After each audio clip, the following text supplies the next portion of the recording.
Айде да се оправим. Най-добрият трик за вежди, който съм намерила. Мъжки гел. Така давате 6 лева и имате гел за 6 години напред. Днес изглеждам средно изморена, така че ще използвам този коректор, който е и много добра основа за сенки. Сърби ме просто да използвам нещо розово. Сенките винаги ми изглеждат много странно преди очната линия. Това е момента, в който вярваме на процеса. Кафява или черна е въпроса, мисля, че е кафява. С очната линия просто всичко има логика. Липсват само едни мигли.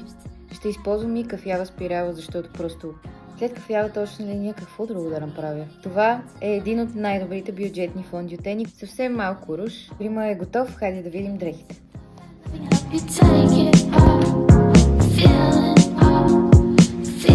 Дънките са от Сенсей и са просто плюс 10 точки, защото ми пасват абсолютно перфектно на талията, без да оставят никакви дупки. Чорапите са бели на черешки, защото никой няма да ги види. А и да ги види, нека му създава настроение. Това беше от H&M и просто ми дава вайб на цялата черно-бяла визия. Трябва да имаме някаква чанта.